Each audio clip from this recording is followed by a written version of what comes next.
Assalamualaikum warahmatullahi wabarakatuh. Di sini saya akan menjelaskan materi mengenai esensi, urgensi, dan pentingnya pendidikan Pancasila. Next, lanjut. Sebelum kita lanjut ke materi, izinkan saya perkenalkan diri dulu. Perkenalkan, nama saya Hilma Sa'diatul Maulida. Saya bisa dipanggil dengan Hilma. Saya merupakan kelahiran dari Berau, Kalimantan Timur, tanggal 6 Juli 2003. Saya merupakan mahasiswi Universitas Islam Negeri Malang, jurusan Hukum Keluarga Islam, Fakultas Syariah. Di sini saya akan melanjutkan. Nah, jadi jika kalian ingin bertanya-tanya seputaran saya atau sharing-sharing mengenai apapun itu, bisa langsung lanjut ke Instagram atau nomor WhatsApp saya yang sudah tertera di situ ya. Oke, lanjut. Yang pertama, esensi pendidikan Pancasila. Pendidikan dianggap sebagai alternatif terbaik dalam segala hal. Di dalam pendidikan bersifat preventif untuk membangun generasi baru bangsa yang lebih baik lagi dari sebelumnya. Contohnya bisa kita ambil dalam salah satu sekolah, entah sekolah mana aja, ada salah satu mahasiswa, salah satu siswa tahun kemarin mendapatkan juara 1 MTQ tingkat kabupaten melalui sekolahnya, dan alhamdulillah tahun ini mendapatkan juara 1 MTQ tingkat nasional untuk mewakili sekolahnya. Begitu juga sebaik-baiknya. Jadi dari tahun ke tahun itu semakin baik, bukan semakin merosot. Oke, next lanjut. Jadi Dikti mengemukakan dan mengembangkan esensi meliputi yang pertama, Pancasila sebagai ideologi negara. Nah, jadi dikatakan sebagai ideologi negara karena visi atau dari arah penyelenggaraan kehidupan bernegara dan berbangsa di Indonesia itu terwujudnya kehidupan yang menjunjung tinggi nilai kemanusiaan, nilai ketuhanan, kesadaran ada akan kesatuan dan nilai keadilan. Nah, jadi Pancasila sebagai ideologi negara, sebagai cita-cita bangsa dan bernegara dan sarana untuk mempersatukan rakyat Indonesia dan mewujudkan masyarakat yang konkret dan operasional aplikatif sehingga tidak menjadikan slogan belaka.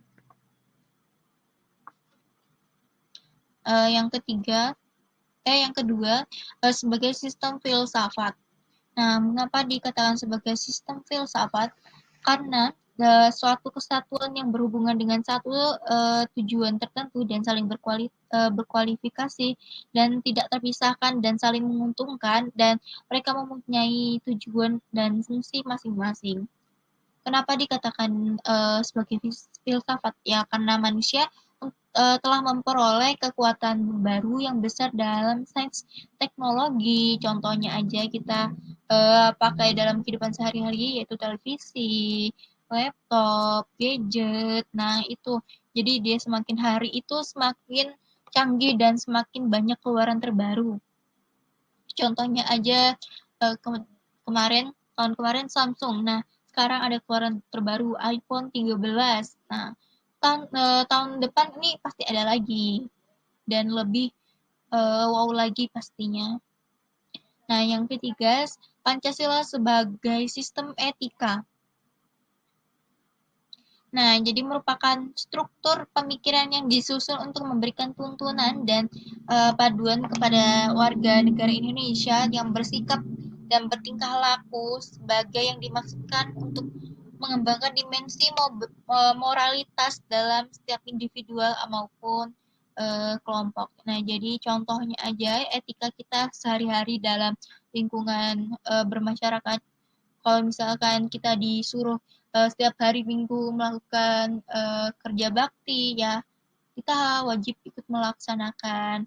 Mungkin kalau misalkan ada berhalangan, ya mungkin membantu apa sebisa kita, contohnya membantu makanan atau minuman, ataupun izin kepada yang bersangkutan atau Pak RT atau kepala desa, mohon maaf Pak, mohon maaf Bu, saya hari ini tidak bisa dikarenakan saya kerja dan saya membantu sebisa saya makanan ini untuk orang yang bekerja, mungkin seperti itu juga bisa.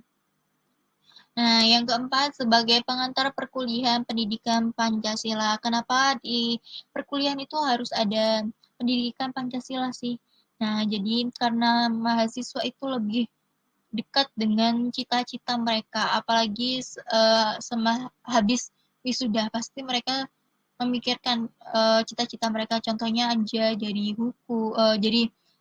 itu advokat, pengacara, terus itu presiden atau gimana, pasti mereka itu kalau tidak memiliki nilai-nilai Pancasila mereka tidak bisa dan tidak mendapatkan jalan yang bagaimana yang mereka cita-citakan itu.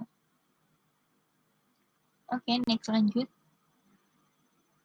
Keberadaan pendidikan Pancasila merupakan suatu yang esensial bagi program studi di perguruan tinggi maupun di sekolah. Nah, dari tadi itu kita sebut esensi-esensi apa sih? Jadi artinya esensi itu. Jadi esensi merupakan kata essence yang artinya hakikat inti, hal pokok dari segala sesuatu. Esensi itu tergantung dalam konteks atau hal-hal yang penggunaannya itu. Oke, next lanjut. Oleh karena itu, menjadi suatu kewajaran bahkan keharusan Pancasila disebarluaskan secara merata di warga negara Indonesia. Untuk anak-anak, orang tua, atau kakek, nenek, itu semua harus merata. Nah, jadi Rianto 2009 mengatakan bahwa pendidikan Pancasila di perguruan tinggi merupakan suatu keniscayaan karena mahasiswa sebagai agen perubahan dan intelektual muda yang akan di masa depan sebagai pemimpin bangsa di Indonesia. Contohnya aja, kenapa dikatakan seperti itu? Ya, karena mahasiswa, contoh, kalau mahasiswa itu sudah menggunakan obat-obatan, sudah narkoba, sudah korupsi, gimana kelanjutan untuk bangsa kita ini, gimana kelanjutan untuk negara Indonesia ini. Nah, jadi seperti itu ya. Kalau misalkan dia prestasi terus itu tidak ada masalah, terus pokoknya saling menguntungkan bagi dia maupun bagi orang lain. Niscaya untuk cita-cita dia lebih lancar tentunya. Lanjut.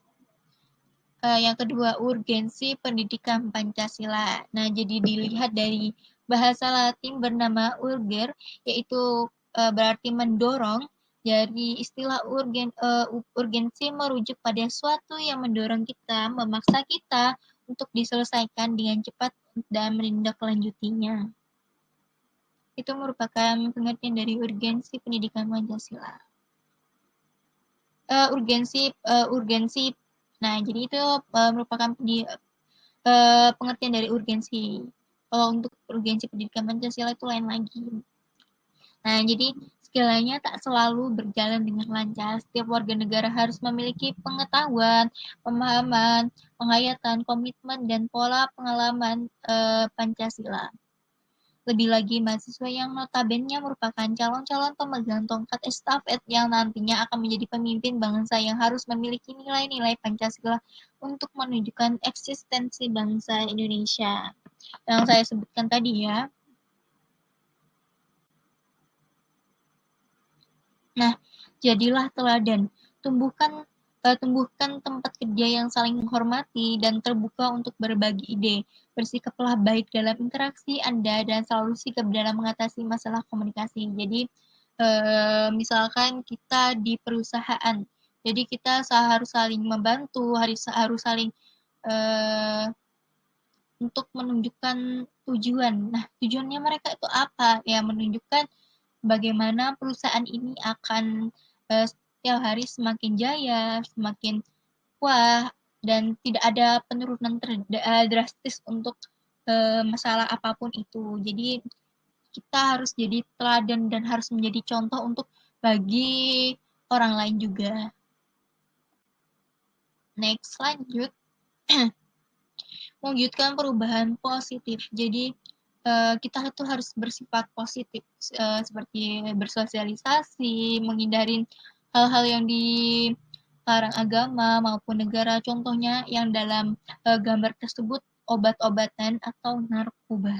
Jadi 100% dan saya pastikan kalau kita menghindari obat-obatan atau narkoba tersebut, kita pasti lebih dekat pada cita-cita kita dan pasti insya Allah 100% kita akan bakalan sukses. Dan contohnya, kalau kita sudah menggunakan obat-obatan, ya mungkin bisa kita sukses, cuman lebih gimana ya, orang pasti lebih menilai kalau orang kerja itu kan pasti mintanya SKCK. Nah, kalau kita di SKCK itu tertulis sebagai pengedar narkoba, sebagai pengguna narkoba, mana sih perusahaan mana yang mau menerima kita kalau misalkan kita terjaring dalam hubungan narkoba ataupun kejahatan-kejahatan yang lainnya. Nah, pentingnya pendidikan Pancasila. Nah, jadi di situ ada 4 yang saya sebutkan. Yang pertama, dapat memahami dan mampu melaksanakan Pancasila dan Undang-Undang Dasar 1945 dalam kehidupan sebagai warga negara Indonesia. Yang kedua, kesadaran gaya hidup yang sederhana dan cinta produk lokal. Contohnya aja kita menggunakan pakaian sehari-hari yang kita menggunakan buatan negara Indonesia, contohnya batik. Kita lebih melestarikan budaya kita sendiri dibanding budaya orang lain. Yang ketiga, untuk membentuk karakteristik bangsa yang profesional dan bermoral. Kenapa kita harus profesional? Kenapa kita harus bermoral? Ya karena jika orang itu tidak mempunyai tanggung jawab, tidak percaya diri akan dan sikapnya yang buruk kepada orang lain, mungkin ya menjauhi orang dan dia tidak bakalan sukses dan dia tidak bakalan jadi orang yang orang yang berguna bagi diri sendiri maupun diri orang lain tersebut. Contohnya aja kalau misalkan ada yang bos yang sudah males-malesan, terus itu selalu kayak kasar, gimana sih, ada nggak sih yang karyawan yang mau ataupun yang tetap ke perusahaannya? Nah, jadi pasti nggak ada kan. Dan pasti investor itu tidak mau bekerja sama kepada orang yang attitude-nya itu tidak baik. Pokoknya yang kita lihat itu dia itu wah, ini sudah menunjukkan dari pertemuan pertama nggak banget, gimana untuk melanjutkan selanjutnya untuk ke tahap yang lebih serius.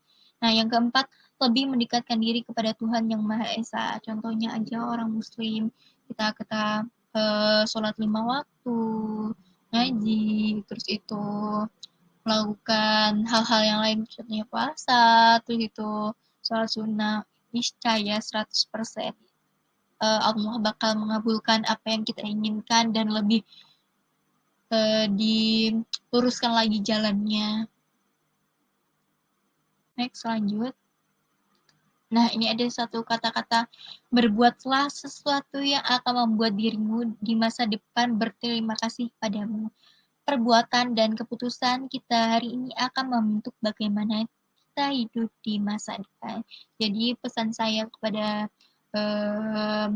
semua remaja Indonesia, semua pelajar yang ada di Indonesia ini, kita harus rajin terus belajar, tidak boleh mengeluh. Mungkin sesuatu sepatah kata yang mungkin aku capek, tapi kita lihat lagi di belakang kita terus pasti ada perjuangan orang tua kita yang menafkahin kita. Contohnya kita bisa sampai kuliah seperti ini, pasti ada orang tua yang bekerja keras untuk mencarikan gimana bisa anak kita bisa sukses, bisa pokoknya bisa berguna bagi bangsa dan agama. Nah, mungkin, sekian dari saya, mohon maaf ada bila salah kata atau kurang kata. Wassalamualaikum warahmatullahi wabarakatuh.